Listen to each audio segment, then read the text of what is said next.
Hello students, welcome to Magnet Brains Hindi. मेरा नाम है अवनीश त्रिपाठी। आज फिर एक बार बहुत ही इंपॉर्टेंट सेशन के साथ हम आपके सामने मौजूद हैं।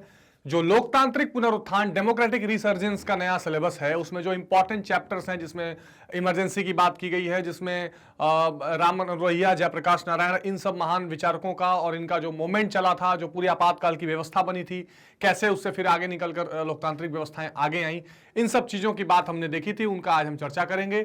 उसके मोस्ट इंपॉर्टेंट क्वेश्चन की आज हम डिस्कशन करेंगे। बेसिकली वन शॉट रिवीजन तो हमने इस चैप्टर का कर लिया है, तो जिस किसी ने भी वन शॉट रिवीजन वो नहीं किया हो, प्लीज प्लेलिस्ट में जाकर उसको रिवाइज कर लीजिए पूरे चैप्टर को। आज उसके एनसीईआरटी सॉल्यूशन भी हमने किए हैं, एमसीक्यूज भी किए हैं। आज हम करेंगे उसके मोस्ट इंपॉर्टेंट क्वेश्चन जो आपके एग्जामिनेशन के लिए बेहद बेहद जरूरी है। ठीक है, लेकिन उससे पहले स्टूडेंट्स, हम आपको बताना चाहते हैं कि मैग्नेट ब्रेन्स हिंदी कक्षा 12 से 6 से 12 तक के सभी क्लासेस के सभी सब्जेक्ट के सभी चैप्टर्स की पूरी पढ़ाई आपके लिए निःशुल्क लाया है। यानी आप कक्षा 6 से 12 तक में किसी भी स्टेट बोर्ड से या सीबीएसई बोर्ड से पढ़ाई कर रहे हो, आपके सारे सब्जेक्ट्स और सारे चैप्टर कवर किए जाएंगे हिंदी माध्यम में इस मैग्नेट ब्रेन्स हिंदी की बेहतरीन टीम के साथ। इस टीम के साथ जुड़कर आप अपने सारे डाउट्स क्लियर कर सकते हैं, सारी चैप्टर को विधिवत रूप से पढ़ाई कर सकते हैं। उसके NCERT solutions, MCQs, most important questions, सारी चीजें आप एग्जामिनेशन तक अपनी तैयार कर सकते हैं। और लगातार हम आपके साथ इस टीम के साथ बने रहेंगे और फ्रीक्वेंट चीजें आपको देते रहेंगे। ठीक है, तो जल्दी से जल्दी जुड़ जाइए इस टीम के साथ। इस चैनल को लाइक, शेयर और सब्सक्राइब कर लीजिए। यहां पर किसी भी पैकेज को परचेस करने की जरूरत नहीं है। एक या दो चैप्टर्स पढ़ने के बाद आपको कोई पैकेज खरीदने की जरूरत नहीं है, कोई पेड सब्सक्रिप्शन लेने की जरूरत नहीं है।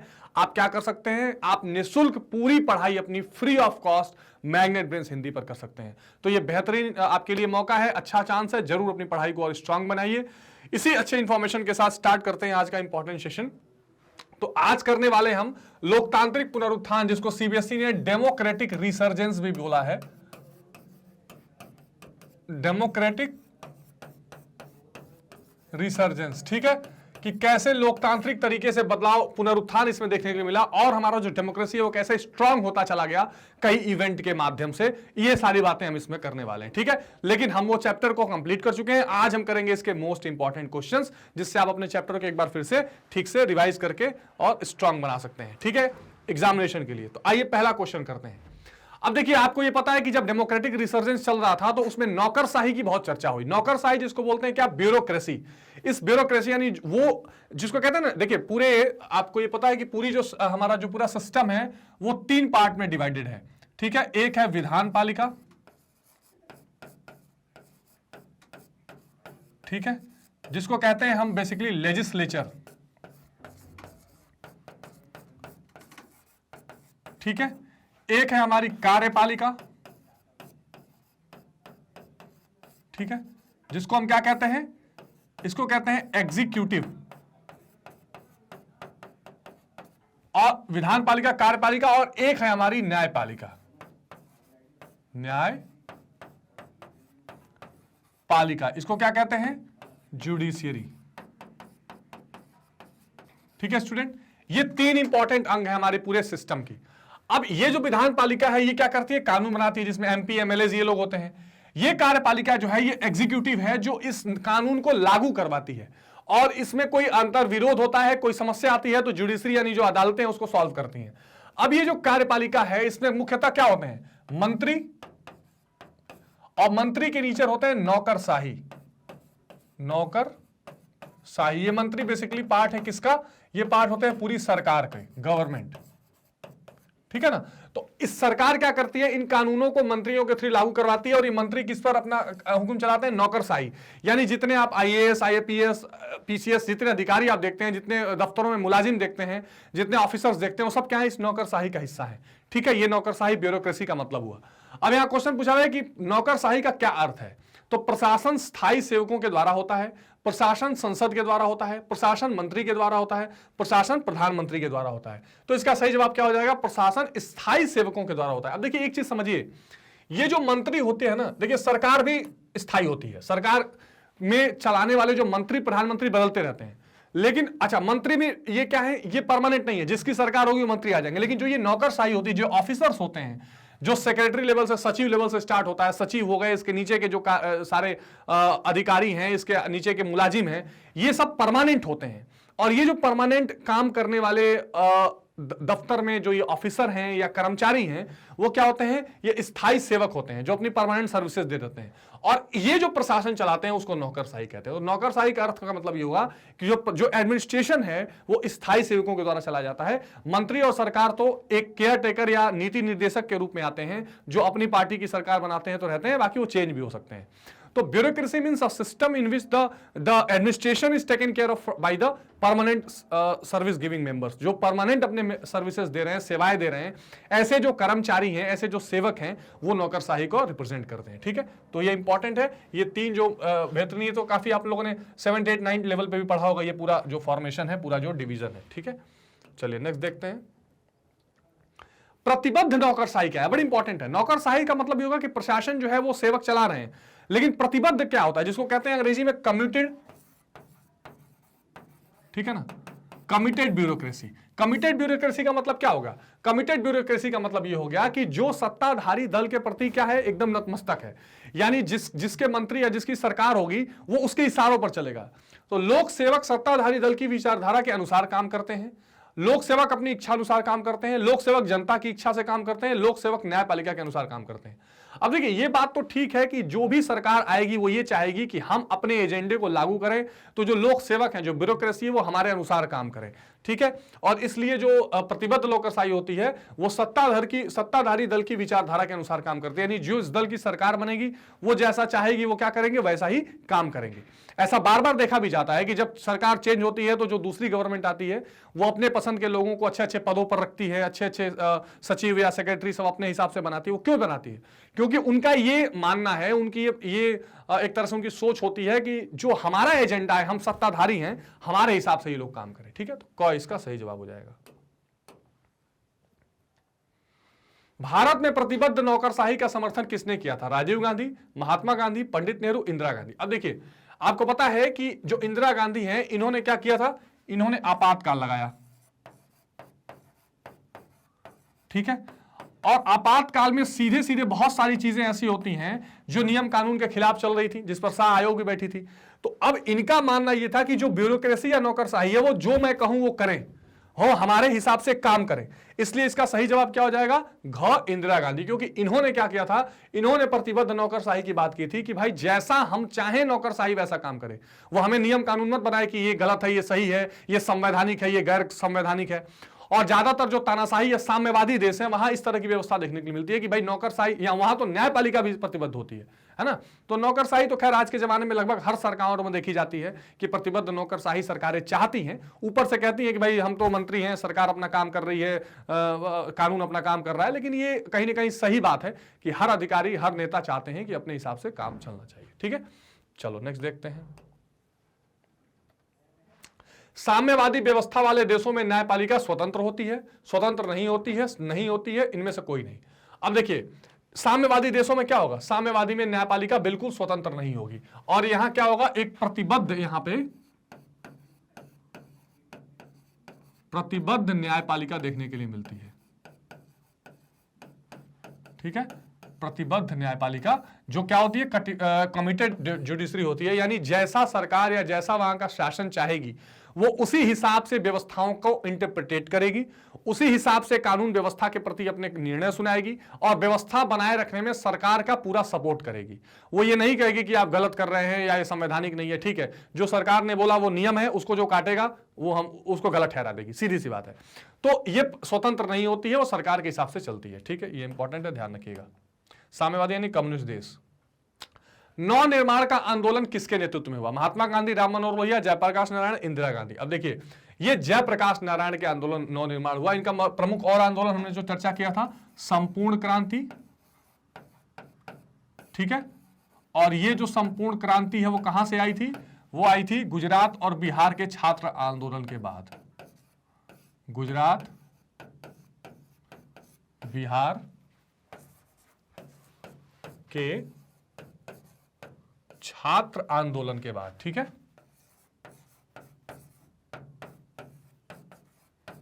आंदोलन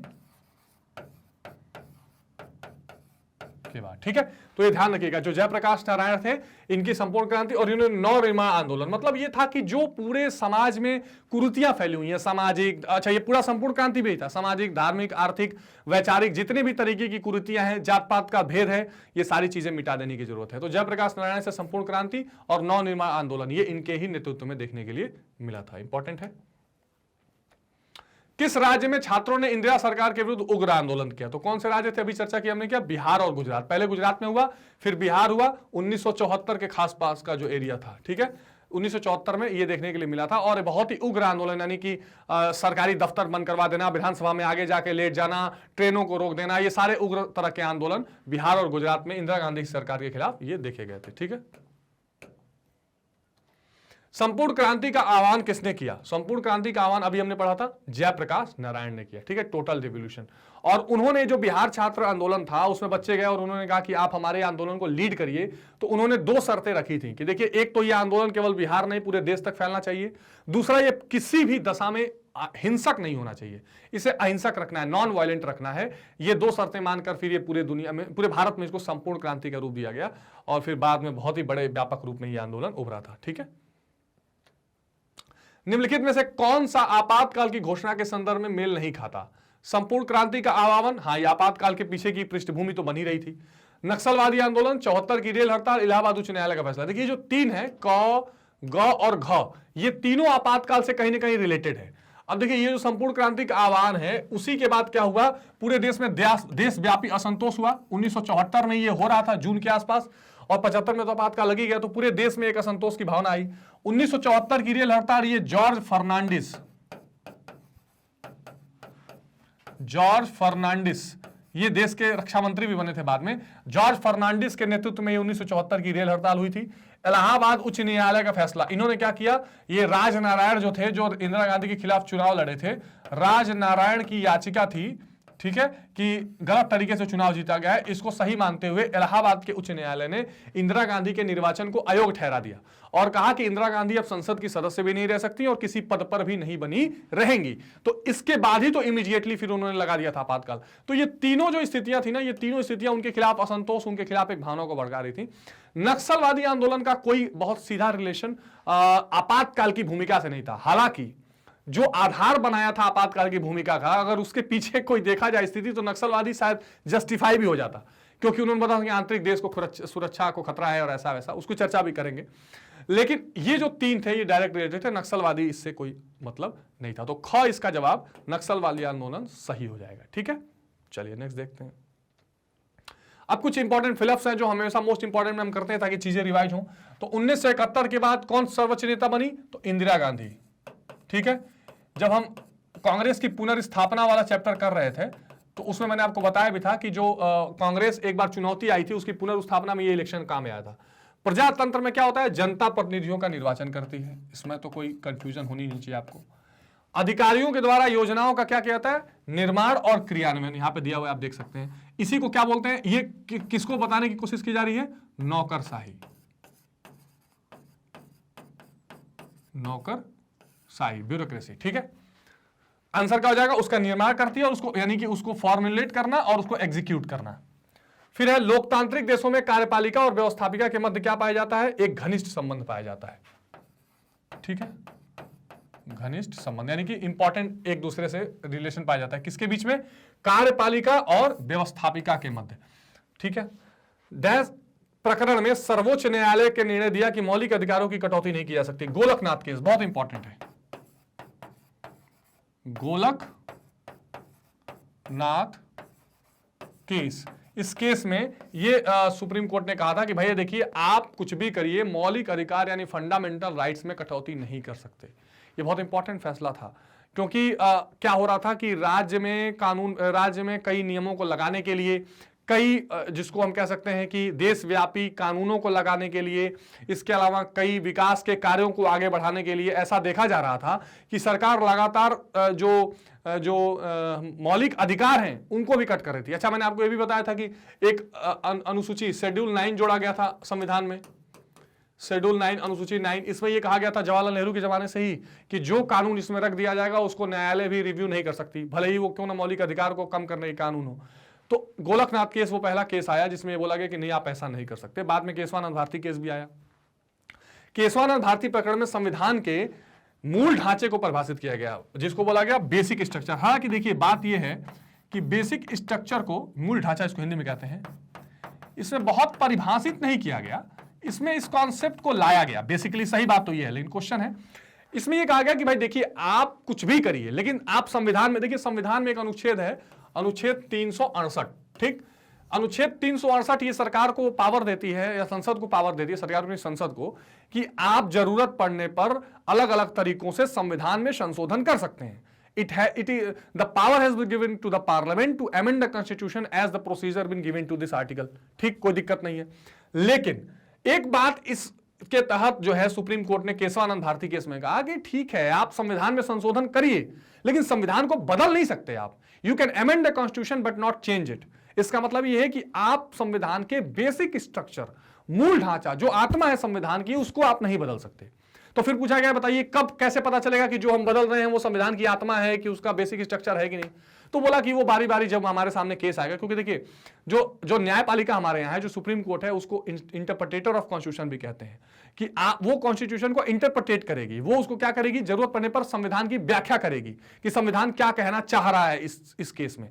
तो उन्होंने कहा कि जब आप ऐसा करेंगे और हमारे सामने कोई शिकायत लेके आएगा तो हम बताएंगे कि आपने बेसिक स्ट्रक्चर को छुआ है कि नहीं छुआ है। हालांकि कुछ इंपॉर्टेंट चीजें जैसे मौलिक अधिकार, केंद्र और राज्य सरकारों का विभाजन, न्यायपालिका की स्वतंत्रता, इस तरह के कुछ ऐसे मुद्दे समय समय पर आए हैं जिसको बताया है सुप्रीम कोर्ट ने कि ये बेसिक स्ट्रक्चर है। जैसे सरकार एक एनजीएसी कानून लेके आई थी, एनजीएसी, नेशनल जुडिशियल अपॉइंटमेंट कमीशन वाला। उसमें जजों की नियुक्ति को कोलिजियम सिस्टम हटाकर सरकार के द्वारा किए जाने का प्रावधान था, सरकार और कोर्ट मिलके। लेकिन उसमें सुप्रीम कोर्ट ने कहा कि ये आप हमारी स्वतंत्र और हमारी जो कहते हैं कि एक तरह से जो स्वतंत्रता है न्यायपालिका की, उसमें आप इंक्रोच कर रहे हैं और हम इसको बेसिक स्ट्रक्चर के खिलाफ मानते हैं। तो समय समय पर इस तरह की बातें आई है, ठीक है। तो केशवानंद भारती केस में बेसिक स्ट्रक्चर को परिभाषित किया गया, या मूल ढांचे को क्या किया गया, उसके कॉन्सेप्ट को पहली बार इंट्रोड्यूस किया गया, ठीक है। चलिए आगे देखते हैं। गुजरात और बिहार के छात्रों ने क्या किया, खाद्यान्न और भ्रष्टाचार को लेकर सरकार के खिलाफ क्या किया, आंदोलन किया। तो खाद्यान्न यानी उस समय आप जान रहे हैं कि फूड सिक्योरिटी की कमी हो गई थी, फूड की, और करप्शन, ये सारी चीजों को लेकर सरकार के खिलाफ आंदोलन किया। डैश उच्च न्यायालय ने इंदिरा गांधी के निर्वाचन को अवैध घोषित किया। कौन से? इलाहाबाद का उच्च न्यायालय, ठीक है ना। इलाहाबाद का जो उच्च न्यायालय है उत्तर प्रदेश में जो है, वहां के हाई कोर्ट ने, क्योंकि आप देखिए पहले जब भी जो एमपी और एमएलए के इलेक्शन से रिलेटेड जो भी शिकायतें होती हैं उनको सुनने का अधिकार हाईकोर्ट को है। डैश के आशंका में देश में 1975 में आपातकाल लगाया गया। अब देखिए सरकार ने जो आशंका बताई वो क्या बताई, आंतरिक गड़बड़ी, आंतरिक गड़बड़ी सरकार ने बताया, इसको अंग्रेजी में बोला गया इंटरनल डिस्टर्बेंस। हालांकि ये प्रावधान संविधान में था, लेकिन इसका मतलब ये कतई नहीं था कि कोई आपके खिलाफ आंदोलन कर रहा है या आपके खिलाफ जनता आक्रोशित है, आपको हटाना चाह रही है तो आप उसको इंटरनल डिस्टर्बेंस कह देंगे। क्योंकि जो हमारा संविधान है स्टूडेंट्स, तो हमारे संविधान में 3 अनुच्छेद हैं। अगर आप आपातकाल की बात करें, हमारे संविधान में अगर आप आपातकाल की बात करें यानी इमरजेंसी, ठीक है, तो इससे संबंधित 3 अनुच्छेद हैं। एक है आर्टिकल 352 352, एक है आर्टिकल 356 356, और एक है आर्टिकल 360 यानी 360। अब देखिए ये 3 ऐसे प्रावधान हैं जब केंद्र सरकार पूरे देश में अपना अधिकार बना सकती है, आपातकाल की स्थिति आ सकती है। अब ये जो 352 था उसमें ये कहा गया था पहले कि कोई आंतरिक गड़बड़ी होगी तो इस आधार पर आप लगा सकते हैं आपातकाल, लेकिन उसका दुरुपयोग कर दिया गया। उसका दुरुपयोग ये किया गया कि भाई अपने छोटे मोटे अपने खिलाफ आंदोलनों को भी आंतरिक गड़बड़ी कहा गया। इसीलिए बाद में जब संशोधन किया गया संविधान का 77 के 78 में, तो ये डाला गया कि इसमें डाला गया आर्म्ड रिबेलियन, एक शब्द डाला गया, आर्म्ड रिबेलियन यानी सशस्त्र आंदोलन। बोला गया कि इंटरनल डिस्टर्बेंस का मतलब ये नहीं कि कोई जो है झंडा लेके सड़क पे आपके खिलाफ आंदोलन निकला गया तो बोलेंगे नहीं ये देश की आंतरिक सुरक्षा खतरा है। बोला गया अगर कोई सशस्त्र आंदोलन होता है, शस्त्र उठाकर कोई विद्रोह हो जाता है, गृह युद्ध जैसी स्थिति आती है, तब आप ये लगाएंगे इमरजेंसी, ठीक। आर्टिकल 356 बोलता है राज्यों में राष्ट्रपति शासन, बेसिकली इसका मतलब है, ठीक है, राज्यों में राष्ट्रपति शासन। कब, किस स्थिति में? जब ठीक है, जब राज्य में संविधान के अनुसार काम न चल रहा हो, यानी कॉन्स्टिट्यूशनल अथॉरिटीज या कॉन्स्टिट्यूशनल जो मैकेनिज्म है वो फेल हो चुका हो, संवैधानिक पूरी व्यवस्था वहां पे खत्म हो चुकी हो। जैसे मान लीजिए किसी दल को बहुमत नहीं है, या मान लीजिए कि वहां सरकार बनाने की स्थिति में कोई नहीं है, या कोई ऐसा काम वहां की सरकार कर रही है जो गैर संवैधानिक है, जो संवैधानिक रूप से ठीक है। इस अनुच्छेद का यूज करके कल्याण सिंह की सरकार, कई सरकारें केंद्र सरकार ने बारी बारी गिराई है, बर्खास्त की हुई है, ठीक है। और आर्टिकल 366 है आर्थिक आपातकाल, ठीक है, फाइनेंशियल इमरजेंसी। अभी तक भारत में इसकी जरूरत पड़ी नहीं है और पड़नी भी नहीं चाहिए, ठीक है।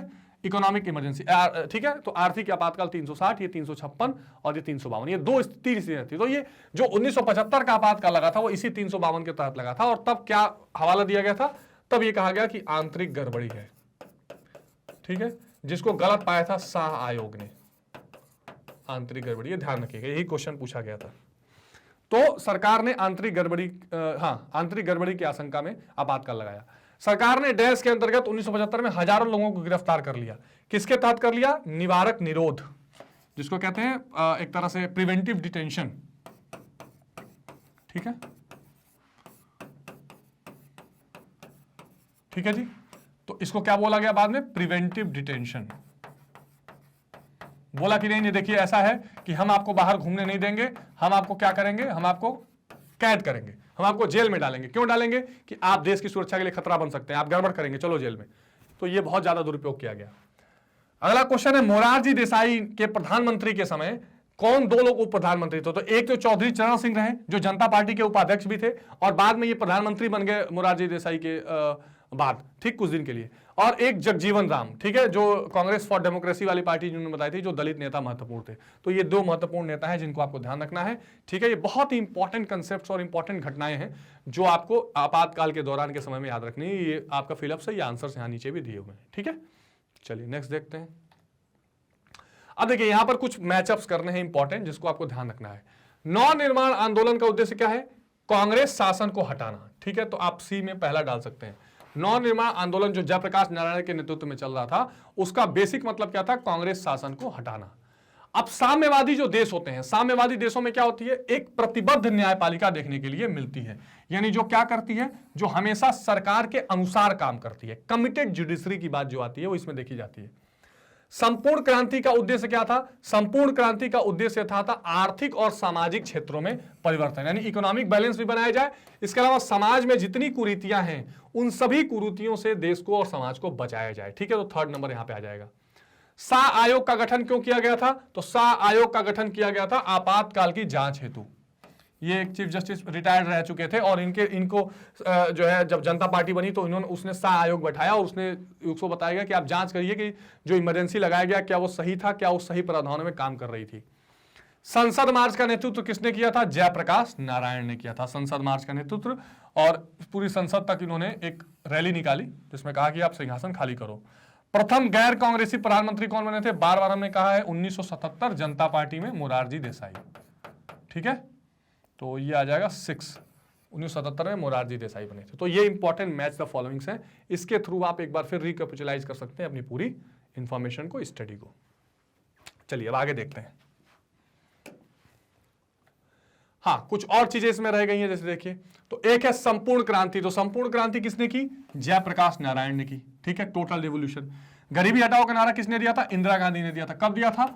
1971 के इलेक्शन में, ठीक है, जब इनके खिलाफ नारा चल रहा था इंदिरा हटाओ। छात्र आंदोलन कहां था? बिहार आंदोलन बेसिकली था। पहले वो गुजरात में भी शुरू हुआ था, लेकिन केवल बिहार और गुजरात दिया हो तो बिहार पे आप जा सकते हैं।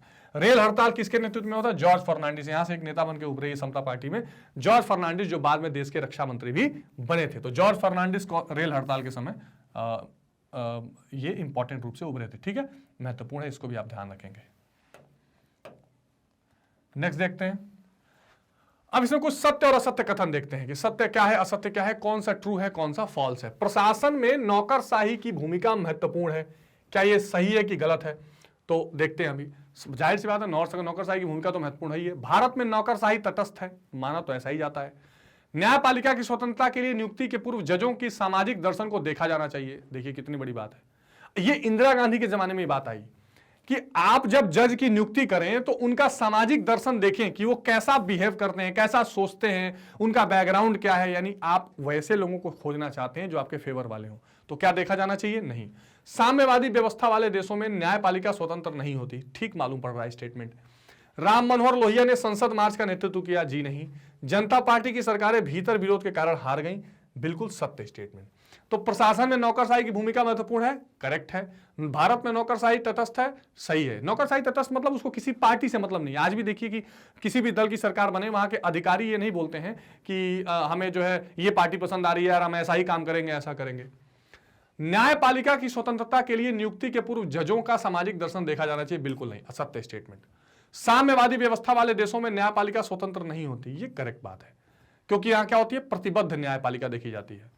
राम मनोहर लोहिया ने संसद मार्च का नेतृत्व किया। असत्य। एक्चुअली किया था जयप्रकाश नारायण ने। जनता पार्टी की सरकारें भीतरी विरोध के कारण हार गई। सही बात है। कई जगह इनके भीतरी विरोध हुए, बाद में 77 के बाद विघटित भी हो गई। जो दल इसमें मिले हुए थे वो भी उनसे अलग होने लगे। तो ये इसमें इंपॉर्टेंट चीज है जो आपको ध्यान रखना है। तो ये सत्य असत्य है, आप इसका एक बार स्क्रीनशॉट भी ले सकते हैं जो आपके लिए इंपॉर्टेंट काम है। ठीक है, तो ये ट्रू फॉल्स है, आप और इंपॉर्टेंट इंफॉर्मेशन ले सकते हैं। तो आइए अब देखते हैं अगला प्रश्न क्या है इस बारे में। अब देखिए कुछ और सत्य सत्य हैं कि 1975 में अनुच्छेद 356 के अंतर्गत आपातकाल लगाया गया। गलत स्टेटमेंट। 352 के अंतर्गत आपातकाल राष्ट्रपति के द्वारा लगाया जाता है। यह सत्य स्टेटमेंट है। ठीक है, और जब आपातकाल लगाया गया तो राष्ट्रपति कौन थे? फखरुद्दीन अली अहमद। ठीक है, ध्यान रखिएगा। इंदिरा गांधी एक ही बार प्रधानमंत्री बनी। असत्य है। 67 में बनी, उसके बाद फिर 71 में बनी, फिर 80 में बनी, कई बार बनी। तो ये इंपॉर्टेंट क्वेश्चन थे जो आपको ध्यान रखने हैं सत्य सत्य में भी। ठीक है, चलिए अब देखिए आपातकाल के बारे में, स्पेसिफिकली इमरजेंसी के बारे में कुछ सत्य सत्य पूछा है। आपातकाल की घोषणा 1975 में इंदिरा गांधी ने की? नहीं। इंदिरा गांधी प्रधानमंत्री थी, वो करवाया उन्होंने, पर घोषणा तो राष्ट्रपति करेंगे ना। आपातकाल में सभी मौलिक अधिकार निष्क्रिय हो गए। ठीक बात। बिगड़ती हुई आर्थिक स्थिति के मद्देनजर आपातकाल की घोषणा की गई। गलत। इकोनॉमिक बेस पर नहीं की गई। आपातकाल के दौरान विपक्ष के अनेक नेताओं को गिरफ्तार कर लिया गया। सीपीआई ने आपातकाल का समर्थन किया। तो आइए देखते हैं सत्य असत्य के बारे में। तो आपातकाल की घोषणा इंदिरा गांधी ने की। गलत स्टेटमेंट है। आपातकाल में सभी मौलिक अधिकार निष्क्रिय हो गए। सत्य है। बिगड़ती हुई आर्थिक स्थिति के मद्देनजर घोषणा की गई। असत्य स्टेटमेंट है, क्योंकि आंतरिक सुरक्षा को गड़बड़ बता के किया गया था। आपातकाल के दौरान विपक्ष के अनेक नेताओं को गिरफ्तार कर लिया गया। सही बात है। और सीपीआई ने आपातकाल की घोषणा की थी। ये भी सही है। जो कम्युनिस्ट पार्टी ऑफ इंडिया है उसने इसका समर्थन कर दिया था। असल में वो कहीं पिक्चर में थी नहीं उस समय, पूरे दूसरे विपक्षी दल हावी थे। तो इन्होंने कहा कि हाँ ये देश के लिए ठीक ही है, ये गड़बड़ हो रहा था। अभी कुछ दिन पहले सीपीआई ने इस पर माफी भी मांगी है कि उस समय हमने ये गलत स्टैंड लिया था। ठीक है, तो सीपीआई ने आपातकाल का समर्थन किया था, उस समय फेवर किया था। स्टेटमेंट सही है। कई बार लगता है कि गलत, ऐसा नहीं हुआ होगा, पर ऐसा सही है।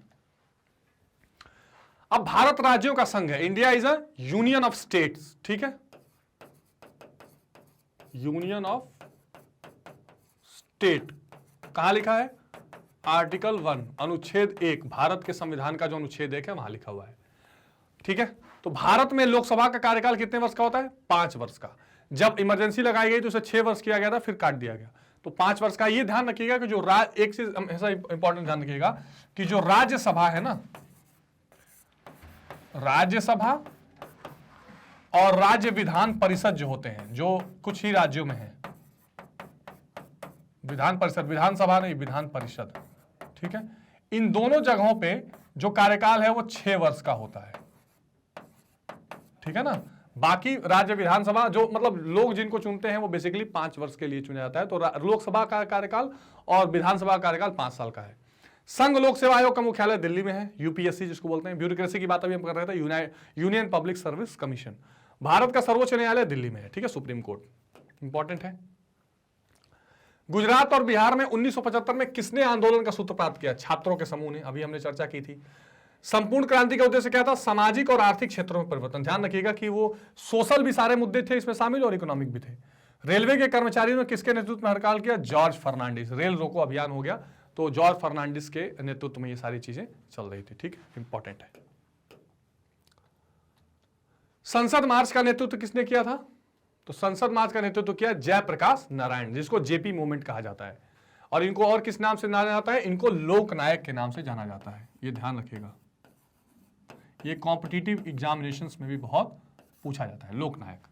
आपातकाल के समय विरोधी नेताओं ने क्या किया गया? सभी को जेल में बंद कर दिया गया, है ना, जिसका अभी मैंने बात किया, प्रिवेंटिव डिटेंशन। ठीक है, निवारक निरोध जिसकी बात की जा रही थी। संविधान का 42वां संशोधन किस समिति के अनुशंसा पर किया गया? स्वर्ण सिंह समिति। और इस 42वें संविधान को क्या कहा जाता है? मिनी कॉन्स्टिट्यूशन, ठीक है, या मिनी संविधान, लघु संविधान भी कहते हैं। यानी इसमें बहुत सारी चीजें बदल दी गई, बहुत सारी चीजें चेंज कर दी गई थी। बाद में 44वां संविधान संशोधन 1978 आया और उसमें काफी चीजें उसको इंप्रूव की गई, ठीक की गई। ये कब किया गया था? 1976 में, 1976। इसमें काफी चीजें ऐड हुई, आगे अभी कुछ क्वेश्चंस में इसकी चर्चा करेंगे, ठीक है।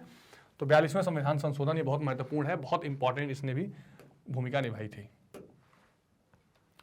1977 में लोकसभा चुनाव के पश्चात किस दल की सरकार बनी? जनता पार्टी, ठीक है, जनता पार्टी की सरकार बनी। प्रधानमंत्री कौन बने? मोरारजी देसाई। बार बार इन चीजों को रिपीट करते रहना है, मोरारजी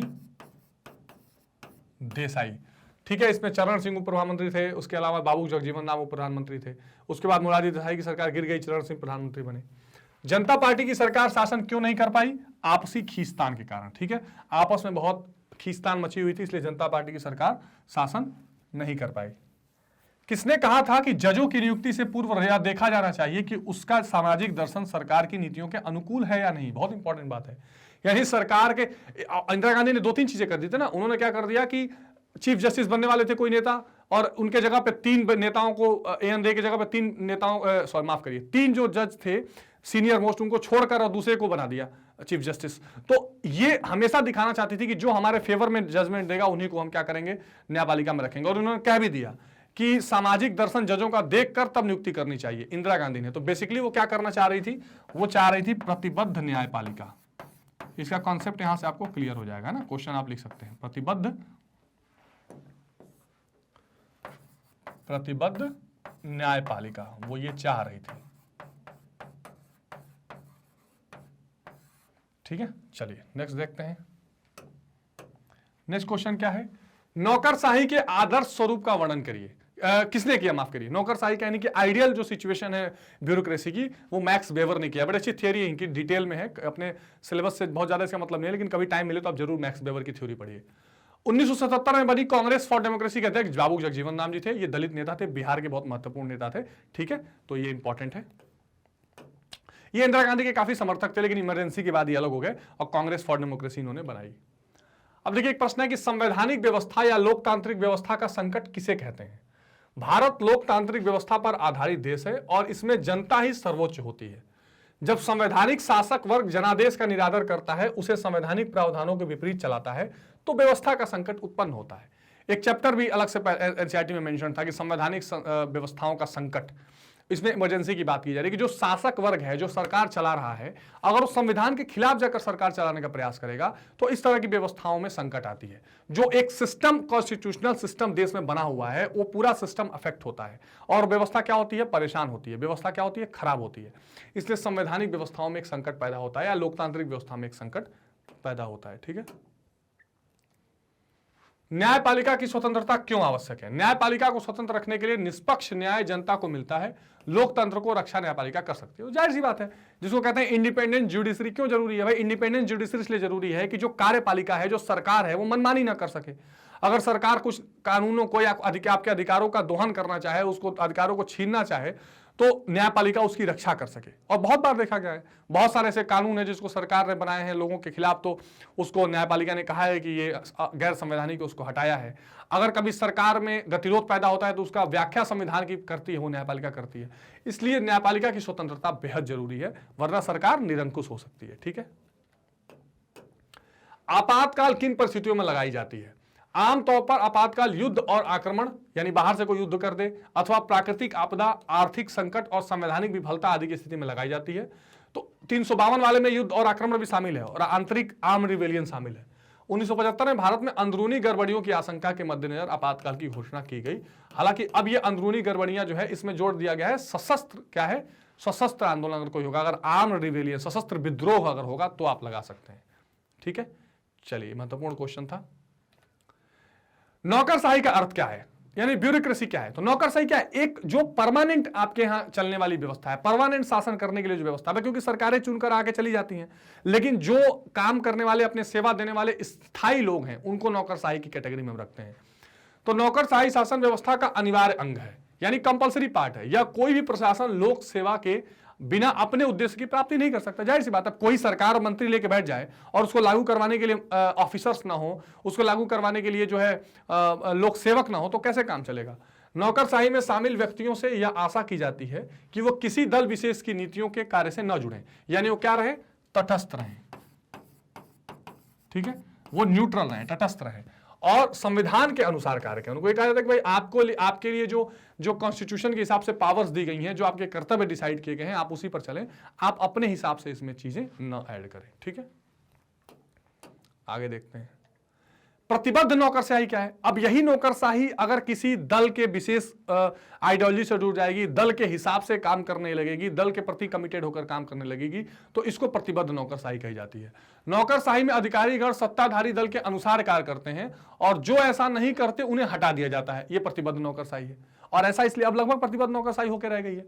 जर्मनी में हिटलर ने, चीन में माओ ने तथा सोवियत संघ ने, स्टालिन ने प्रतिबद्ध नौकरशाही व्यवस्था स्थापित की। ये तीन महत्वपूर्ण ऐसे नेता हैं, यानी जब भी आप देखेंगे कि तानाशाही प्रवृत्ति वाली या अधिनायकवादी प्रवृत्ति जहां पर देखी जाएगी, जहां पर नौकरशाही को सरकार के हिसाब से काम करना पड़ेगा। अब देखिए, इसमें बहुत डिबेट चलता है कि क्या ऐसा होना चाहिए कि नहीं होना चाहिए। कई बार ये ऐसा दिखाई पड़ता है कि ये जरूरी भी है। जैसे मान लीजिए कि अगर सरकार है, जैसे मान लीजिए कोई सरकार लोगों से, जनता से वादा करके चुनी जाती है कि भाई हम आने के बाद आप सभी के लिए खाद्य सुरक्षा सुनिश्चित करेंगे, यानी फूड प्रोडक्शन कैसे बढ़ाया जाए इस पर काम करेंगे। अब मान लीजिए कि जनता के बीच में टेस्ट उस गवर्नमेंट का होना है, तो अब अगर अधिकारी उस हिसाब से वो काम न करें और खाद्य सुरक्षा के लिए नीति न बनाए, तो सरकार हो सकता है कि अपने कार्यों को लागू न कर पाए। अच्छा, सरकार वो उसी वादों पे बनी है, इसका मतलब जनता की चाहत भी वही हो कि वही होना भी चाहिए। तो अब जनता की चाहत लोकतांत्रिक व्यवस्था में सर्वोपरि है। तो अगर वो नौकरशाही उस हिसाब से काम नहीं करती है, तो कई बार ऐसा भी देखा जाता है कि फिर ये नौकरशाही के लिए भी ठीक नहीं है। तो ये एक बैलेंस बना रहे, इसलिए ऐसा माना जाता है। तो जो बड़ी बड़ी सरकारें आई, जो ऐसे नेता है जिनको अपने हिसाब से काम करना ही करना था, उन्होंने प्रतिबद्ध नौकरशाही की बात की। हालांकि संवैधानिक दृष्टि से ये ठीक नहीं है। बिहार और गुजरात में किसने और क्यों आंदोलन किया। तो बिहार और गुजरात में खाद्य कीमतों में लगातार वृद्धि, बेरोजगारी और भ्रष्टाचार आदि को लेकर आंदोलन किया, जिसका साथ बाद में राजनीतिक दलों ने भी दिया। जाहिर सी बात है, तो पहले छात्रों ने एक बृहद आंदोलन किया और उस आंदोलन के बाद राजनीतिक दल, बड़े बड़े नेता, ये सब लोग उसमें शामिल होते चले गए, ठीक है। संपूर्ण क्रांति का आह्वान किसने किया। संपूर्ण क्रांति का आह्वान जयप्रकाश नारायण ने किया। संपूर्ण क्रांति के अनुसार सामाजिक, आर्थिक और राजनीतिक क्षेत्रों में आमूलचूल परिवर्तन होना चाहिए, जिससे लोकतंत्र की स्थापना हो सके। तो जयप्रकाश नारायण को लगता था कि भाई आप केवल सरकारें चेंज करके, केवल सरकारों पर दबाव बना के कुछ बातें मनवा लेने से काम नहीं चलेगा। आपको अगर मनवाना है, करना है, तो आप ओवरऑल पूरा चेंज करिए। आप जो सामाजिक स्थिति बनी हुई है, आर्थिक स्थिति जो बनी हुई है, जो कुरीतियां व्याप्त हैं समाज में, इन सब में एक सुधार की आवश्यकता है। जब तक इन सब का टोटल आप सुधार नहीं करेंगे, तब तक कोई बहुत विशेष इसमें लाभ आपको मिलने वाला नहीं है।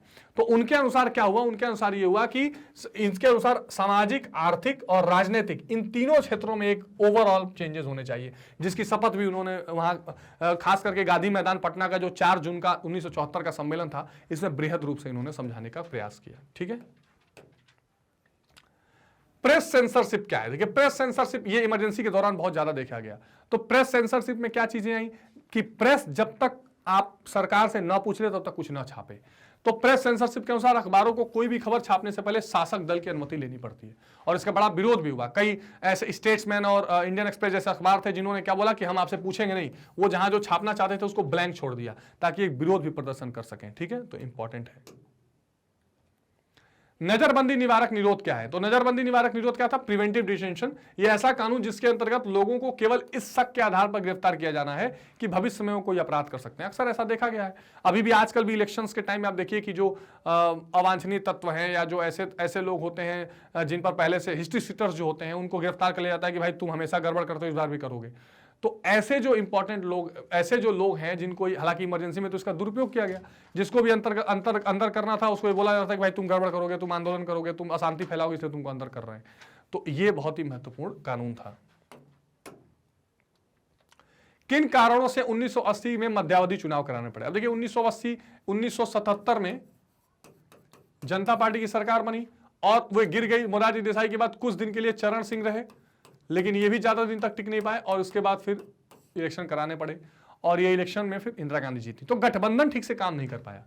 क्योंकि जनता पार्टी मूलतः इंदिरा गांधी के मनमाने शासन के विरुद्ध विभिन्न पार्टियों का गठबंधन था, इसलिए शीघ्र ही जनता पार्टी बिखर गई और मोरारजी देसाई के नेतृत्व वाली सरकार ने 18 महीने में ही अपना बहुमत खो दिया।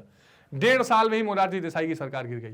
कांग्रेस पार्टी के समर्थन पर दूसरी सरकार चरण सिंह के नेतृत्व में मिली। अब देखिए, एक बार मोरारजी देसाई की सरकार या जनता पार्टी का जो गठन था वो बना ही था केवल कांग्रेस के खिलाफ, लेकिन वो सरकार गिर गई और चरण सिंह को फिर प्रधानमंत्री कांग्रेस के नेतृत्व में बनाया, कांग्रेस के समर्थन से।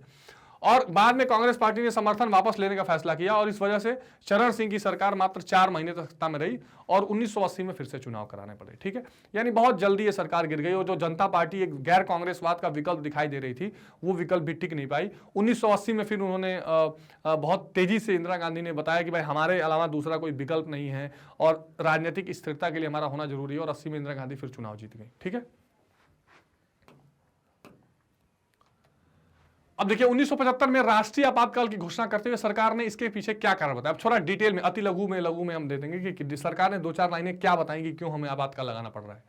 सरकार के मतानुसार चुनी गई सरकार को लोकतंत्र में विपक्षी दल उसकी नीतियों के अनुसार शासन नहीं चलाने दे रहे थे। वे बार बार धरना प्रदर्शन, सामूहिक कार्यवाही, राष्ट्रव्यापी आंदोलन की धमकियां देकर अस्थिरता पैदा करने की कोशिश कर रहे थे। इसके कारण प्रशासन विकास के कार्यों को पूरा ध्यान नहीं दे सकता। अब देखिए, ये इंदिरा गांधी ने बताया कि भाई हमारे यहाँ जो विपक्ष है वो बार बार संवैधानिक प्रक्रियाओं में बाधा डाल रहा है, धरना प्रदर्शन कर रहा है, धमकी दे रहा है और हम विकास कार्य नहीं कर पा रहे हैं, इसलिए आंतरिक गड़बड़ी, हमको आपातकाल लगाना पड़ेगा। देखिए, सारी ताकत कानून व्यवस्था की बहाली पर लगानी पड़ती है। इंदिरा गांधी ने शाह आयोग को एक चिट्ठी में लिख के कहा कि षड्यंत्रकारी ताकतें सरकार के प्रगतिशील कार्यक्रमों में अड़ंगे डाल रही थी और उन्हें गैर संवैधानिक साधनों के बूते सत्ता से बेदखल करना चाहती थी। अब देखिए, सत्ता से बेदखल करने का तो इलाहाबाद हाई कोर्ट ने फैसला दे दिया था कि आपकी जो निर्वाचन है वो गलत है। तो इसमें इन्होंने कहा कि नहीं, ये जो गैर संवैधानिक ताकतें हैं ये क्या कर रही हैं कि गैर संवैधानिक तरीके से हमको सत्ता से हटाना चाह रही थी, इसलिए हमको इमरजेंसी लगाया। ये किस सफाई में दिया? जब शाह कमेटी बनी थी जिसने क्या मांगा, एक जवाब मांगा इंदिरा गांधी सरकार से कि आपने क्यों लगाया था लोकतंत्र में आपातकाल। तो इस जवाब में ये 2-4 रीजन उन्होंने दिया था। ठीक है, तो ये छोटे छोटे 2-4 रीजन, कुल मिला के मेन आंतरिक गड़बड़ी की बात की थी। जनता पार्टी ने 1977 में शाह आयोग को नियुक्त किया था। इस आयोग की नियुक्ति क्यों की गई थी और इसका क्या निष्कर्ष था, बहुत इंपॉर्टेंट है। शाह कमीशन की चर्चा बार बार होती है। देखिए, शाह आयोग का गठन 25 जून 1975 के दिन घोषित आपातकाल के दौरान की गई कार्यवाही, सत्ता के दुरुपयोग, अतिचार और कदाचार के विभिन्न आरोपों के क्या किया गया था, विविध पहलुओं की जांच के लिए किया गया था। भाई जब सत्ता, जाहिर सी बात है कि जनता पार्टी की सरकार बनी तो जोर शोर से इस बात को कहा गया कि भाई ये आपातकाल लगा कि इन्होंने देश के साथ धोखा किया है, अत्याचार किया है, हम सरकार बनाएंगे तो इसकी जांच कराएंगे, इसके आगे बढ़ाएंगे। तो उन्होंने शाह कमेटी बना दी कि बताइए इन्होंने आपातकाल क्यों लगाया, इसमें किस तरह के दुराचार हुए, इसमें किस तरह के अन्याय हुए। आयोग ने विभिन्न प्रकार के साक्ष्यों की जांच की, कई सारे उसमें जो रिपोर्ट्स थी, जो एविडेंस उसकी जांच की, 1000 गवाहों लिए गए। गवाहों में इंदिरा गांधी शामिल थी, लेकिन आयोग के सामने उन्होंने आने से मना कर दिया था। ठीक है, शाह आयोग ने अपनी जांच के दौरान पाया कि इस अवधि में बहुत सारी अति हुई। देखिए, उन्होंने पाया कि बहुत सारे एक्सट्रीम। भारत सरकार ने आयोग द्वारा प्रस्तुत 2 अंतरिम रिपोर्ट और तीसरी और अंतिम रिपोर्ट की सिफारिशों, पर्यवेक्षणों और निष्कर्षों को स्वीकार कर लिया। यह रिपोर्ट संसद के दोनों सदनों में विचार के लिए रखी गई। देखिए, तो 3 रिपोर्ट पेश की थी शाह आयोग ने, 2 इंटरनल रिपोर्ट, इंटरिम रिपोर्ट थी यानी बीच बीच में आई थी, और एक फाइनल रिपोर्ट आई थी। तीनों रिपोर्ट में यह कहा गया कि भाई बहुत सारा दुरुपयोग सत्ता का किया गया है, बहुत ज्यादा जो है जो अति है या बहुत जो चीजें नहीं होनी चाहिए संवैधानिक रूप से सही, वो आपातकाल के दौरान की गई हैं। सरकार ने शक्तियों का दुरुपयोग किया है। इस रिपोर्ट को सरकार ने माना और दोनों सदनों में भी विचार के लिए रखा गया था। ठीक है, अब देखिए 1975 में आपातकाल क्या जरूरी था, इसके पक्ष और विपक्ष में तर्क दीजिए। अब देखिए, थोड़ा सा ये कह सकते हैं ना, हाई ऑर्डर थिंकिंग स्किल्स वाले HOTS प्रश्न है। ठीक है, इन प्रश्नों से क्या होता है, आपका विश्लेषणात्मक या एनालिटिकल पावर इसमें थोड़ा बढ़ता है कि भाई क्या ये जरूरी था, आप क्या मानते हैं। इस पे बहुत डिबेट दिखाई पड़ती है। आप स्कूलों में या कॉलेजेस में भी इस टॉपिक पर कई बार डिबेट करते हुए मिलेंगे कि वॉज इमरजेंसी या सीरियस रीजन, वॉज इमरजेंसी या अनअवॉइडेबल सिचुएशन या क्या, तो उस पर देख सकते हैं हम। आपातकाल की घोषणा के कारण उल्लेख करते हुए संविधान में बड़े सादे ढंग से अंदरूनी गड़बड़ी जैसे शब्द का व्यवहार किया गया है। पहले लिखा गया था अंदरूनी गड़बड़ी। 1975 से पहले कभी भी अंदरूनी गड़बड़ी को आधार आपातकाल की घोषणा नहीं की गई थी। हम पढ़ चुके हैं कि देश के कई हिस्सों में विरोध आंदोलन चल रहे थे। क्या इस आपातकाल को लागू करने का पर्याप्त कारण माना जा सकता है? सरकार का तर्क था कि भारत में लोकतंत्र है और इसके अनुकूल विपक्षी दलों को चाहिए कि वो निर्वाचित शासन दल को अपनी नीतियों के अनुसार शासन चलाने दे। सरकार का मान, अब देखिए पक्ष में दे रहा है, सरकार का मानना था कि बार बार का धरना प्रदर्शन, सामूहिक कार्यवाही लोकतंत्र के लिए ठीक नहीं है। अब देखिए इसके फेवर में क्या बात हो जा रही है कि फेवर में ये बात हो रही है कि भाई भारत में लोकतंत्र है, लोकतंत्र में एक विपक्ष है एक पक्ष है, तो विपक्ष का मतलब ये नहीं है कि आप सरकार को काम ना करने दें, बार बार धरना करेंगे, बार बार आप अड़ंगा डालेंगे, बार बार आप सरकार को केवल कानून व्यवस्था में उलझा कर रखेंगे तो सरकार काम कैसे करेगी। इसलिए थोड़ा नकेल कसना जरूरी था और इसलिए इसको रोकने के लिए, और संविधान में भी अंदरूनी गड़बड़ी शब्द दिया हुआ है कि अंदरूनी गड़बड़ी देश में ना हो, तो हमको पावर मिली हुई है, इसलिए इसको रोकने के लिए हमको आपातकाल लगाने की जरूरत पड़ी। ठीक, इंदिरा गांधी के समर्थक यह भी मानते हैं कि लोकतंत्र में सरकार पर निशाना साधने के लिए लगातार गैर संसदीय राजनीति का सहारा नहीं लिया जाना चाहिए। देखिए जो इंदिरा गांधी के समर्थक थे वो कहते थे कि भाई आप संसद में विरोध करिए ना, आप विपक्ष में हैं तो आप बयान दीजिए, आप संसद में अपनी बात रखिए। गैर संसदीय तरीका मतलब कि संसद के बाहर सड़कों पे, रेलवे पुल पे धरने देकर इस तरह से आप विरोध बार बार नहीं कर सकते। इससे अस्थिरता पैदा होती है और प्रशासन का ध्यान विकास के कामों से हट जाता है। सारी ताकत कानून व्यवस्था की बहाली पर लगानी पड़ती है। इंदिरा गांधी ने शाह आयोग को चिट्ठी में भी लिखा था कि विनाशकारी ताकतें सरकार को प्रगतिशील कार्यक्रम से हटाना चाह रही हैं और वो चाहती है कि गैर संवैधानिक तरीके से इनको सरकार से हटा दिया जाए। तो इंदिरा गांधी ने भी बार बार क्लेम किया, उनके सपोर्टर्स भी बार बार क्लेम करते थे कि इंदिरा गांधी को ठीक से काम करने नहीं दिया जा रहा था और उनको बार बार डिस्कस करना दिया जा रहा था और उनको सत्ता से बेदखल किया जाना चाह रहा था। अच्छा, विपक्ष में अगर आप देखें दूसरी तरफ लोग क्या कहते हैं कि आपातकाल के आलोचकों का तर्क था कि आजादी के आंदोलन से लेकर लगातार भारत में जन आंदोलन का एक सिलसिला रहा है। भाई हमारे यहाँ ये रहा है कि विपक्षी कहते थे कि भाई पूरी देश में चल रहा है, दुनिया में चल रहा है, अंग्रेजों के खिलाफ हम इसी तरह जीते थे और अंग्रेजों ने भी अगर हम आपातकाल जैसी स्थिति रखाई, आप भी रख रहे हैं, तो अंतर क्या है। और लगातार आंदोलन होते रहे, कोई नया तो हो नहीं रहा है, तो आपने ऐसा क्यों किया। जेपी सहित विपक्ष के अन्य नेताओं का ख्याल था कि लोकतंत्र में लोगों को सार्वजनिक तौर पर सरकार के विरोध का अधिकार होना चाहिए। भाई जेपी जैसे, लोहिया जैसे लोगों का मानना था कि केवल जो संसद में नेता चुन के जा रहे हैं केवल वही विरोध थोड़ी कर सकते हैं, आम लोग भी विरोध के लिए सड़कों पर आ सकते हैं, अपना विरोध दर्ज करा सकते हैं। तो विपक्ष में कुछ इस तरह के तर्क भी दिखाई पड़ते हैं। ठीक है, बिहार और गुजरात में चले विरोध आंदोलनों का ज्यादातर समय अहिंसक और शांतिपूर्ण रहा। यह भी तर्क दिया गया कि ज्यादातर जो आंदोलन चल रहा था वो अहिंसक चल रहा था, वो शांतिपूर्ण चल रहा था। फिर आपको क्या आंतरिक खतरा था। इसके अलावा जिन लोगों को गिरफ्तार किया गया उन पर भी कभी राष्ट्र विरोधी गतिविधियां नहीं थी। जैसे मैंने आपको बताया कि अगर कोई प्रिवेंशन करना होता है, कोई दंगा रोकना होता है, तो जो हिस्ट्री सीटर्स होते हैं या जिन पर लगातार आरोप लगाए गए होते हैं उनको पकड़ा जाता है। ऐसे लोग थे जो कभी राष्ट्र के विरोध में था ही नहीं, कोई मुकदमा ही नहीं था। अधिकतर बंदियों के खिलाफ कोई मुकदमा दर्ज नहीं हुआ था। देश के अंदरूनी मामलों की देखरेख का जिम्मा गृह मंत्रालय का होता है। गृह मंत्रालय ने भी कानून व्यवस्था के बाबत कोई चिंता नहीं जताई थी, यानी होम मिनिस्ट्री की भी कोई रिपोर्ट नहीं थी कि अंदरूनी कोई खतरा है। अगर कुछ आंदोलन अपनी हद से बाहर जा रहे थे तो सरकार के पास रोजमर्रा के अमल में आने वाली इतनी शक्तियां थी कि वह ऐसे आंदोलनों को हद में ला सकती थी। लोकतांत्रिक कार्यप्रणाली को ठप करके आपातकाल लागू करने वाला कदम बिल्कुल ठीक नहीं था। तो अन्य जो विपक्ष के नेता थे उन्होंने कहा कि भाई देखो, एक तो ज्यादातर जो आंदोलन था वो शांतिपूर्ण था, इसके अलावा ऐसे ऐसे लोगों को आपने गिरफ्तार किया जिसकी कोई हिस्ट्री नहीं है, और अगर कहीं आंदोलन उग्र भी हुआ या कहीं आंदोलन हद से बाहर भी गया तो वैसे ही आपके पास इतनी शक्तियां हैं, पुलिस है, फोर्स है, कि आप उसको कंट्रोल कर सकती हैं। इसके लिए ये अतिचारी कदम उठाने की कोई जरूरत नहीं थी और खतरा देश की एकता का नहीं बल्कि शासक दल और स्वयं प्रधानमंत्री को था। आलोचक कहते हैं कि देश को बचाने के लिए बनाए गए संवैधानिक प्रावधान का दुरुपयोग इंदिरा गांधी ने निजी ताकत को बचाने के लिए किया। तो ये बड़ा एक तरह से कह सकते हैं कि क्रिटिकल, एक बहुत ही तेज आलोचना हुई कि भाई जो देश के अंदरूनी हिस्से, अंदरूनी समस्याओं को या देश के अंदरूनी खतरे को बचाने के लिए एक प्रावधान जो अनुच्छेद 352 में दिया गया है उसका दुरुपयोग प्रधानमंत्री ने अपनी कुर्सी को बचाने के लिए कर दिया, ये उचित नहीं था। ठीक है, अगला प्रश्न है कि 1977 के चुनाव के बाद पहली बार केंद्र में विपक्षी दल की सरकार बनी, ऐसा किस कारणों से हुआ। तो पहली बार 1977 में चुनाव हुआ तो कैसे बना कि आपातकाल के कारण विपक्षी पार्टियां एकजुट हो गईं और उन्होंने जनता पार्टी के नाम से दल बनाया। एक तो ये कारण बना कि जैसे ही आपातकाल हुआ तो असंतोष तो देश में था ही, आपातकाल के पहले से असंतोष था। भ्रष्टाचार, खाद्य संकट, महंगाई, ये सारी चीजें पहले से चल रही थी। फिर आपातकाल का इतना बड़ा जो है कह सकते हैं कि ठीकरा सर देश पे फोड़ दिया गया, तो सारी पार्टियां एक हो गई थी। जनता पार्टी का नेतृत्व जयप्रकाश नारायण को दिया गया। जयप्रकाश नारायण उसके समय एक लोकप्रिय नेता थे। कांग्रेस के कुछ नेता जो आपातकाल के विरोध थे जनता पार्टी में शामिल हो गए, जैसे बाबू जगजीवन राम वगैरह भी उस समय आ गए। जगजीवन राम ने कांग्रेस से निकलकर कांग्रेस फॉर डेमोक्रेसी नामक एक पार्टी बना ली और जनता पार्टी में शामिल हो गई। जनता पार्टी ने आपातकाल को मुद्दा बनाकर चुनाव में उस पर जनमत संग्रह का रूप दिया। जनता पार्टी ने कहा कि अगर आप आपातकाल को सही मानते हैं तो आप इंदिरा को वोट दीजिए, अदरवाइज जनता पार्टी को दीजिए। तो ज्यादातर पब्लिक आपातकाल को गलत मानती थी। ऐसी परिस्थितियों में जनता पार्टी के निर्माण से गैर कांग्रेसी वोट एक ही पार्टी को पड़े। तो जब जनता पार्टी बन गया ना, तो जनसंघ, लोक दल, इसके अलावा जो कांग्रेस फॉर डेमोक्रेसी, सारी पार्टियां एक साथ थी, तो जितने कांग्रेस को नहीं चाहने वाले लोग थे वो एक साथ वोट उनको पड़ा। यह वोट पहले चुनाव में बढ़ जाते थे। जनता भी आपातकाल की ज्यादतियों से तंग थी। परिणाम स्वरूप कांग्रेस की हार और जनता पार्टी की विजय हुई और उसकी सरकार बनी। तो उसमें फिर क्या हुआ, कांग्रेस को हार का सामना देखना पड़ा, जनता पार्टी की सरकार बन गई और क्या हो गया, पहली बार गैर कांग्रेसी सरकार देखने के लिए मिली थी। ठीक है, नेक्स्ट क्वेश्चन है कि भारत की दलीय प्रणाली पर आपातकाल का किस तरह असर हुआ। अपने उत्तर की पुष्टि कीजिए। यानी जो पार्टी सिस्टम था भारत में, उसने इमरजेंसी ने उस पर क्या असर डाला। तो सत्ताधारी पार्टी को बहुमत मिलने की वजह से नेतृत्व ने लोकतांत्रिक क्रियान्वयन को भी चुनौती देने की हिम्मत की। यानी आप कह सकते हैं कि जो सत्ताधारी पार्टी को बहुमत मिल गया, तो जो नेतृत्व था उसने लोकतांत्रिक क्रियान्वयन को चुनौती देने की हिम्मत की। यानी जो सत्ता थी इंदिरा गांधी, उन्होंने डेमोक्रेटिक सेटअप को भी चुनौती दे दी और लोकतंत्र आपातकाल लागू कर दिया। कानून और लोकतांत्रिक व्यवस्था को बनाए रखने की वजह से संविधान निर्माताओं ने सरकार को आपातकाल के दौरान अधिक शक्तियां प्रदान की थी। संस्था पर आधारित लोकतंत्र और लोगों के सहयोग पर आधारित लोकतंत्र के बीच तनाव और मतभेद खड़े होने शुरू हो गए थे।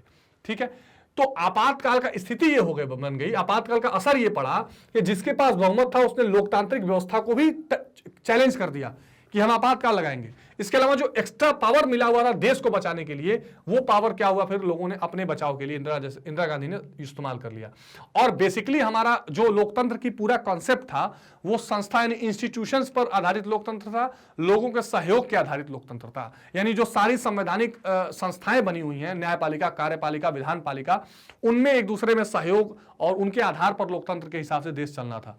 यह सब उस दलीय व्यवस्था की अक्षमता के कारण था जो लोगों की आशाओं पर खरी नहीं उतर पा रही थी।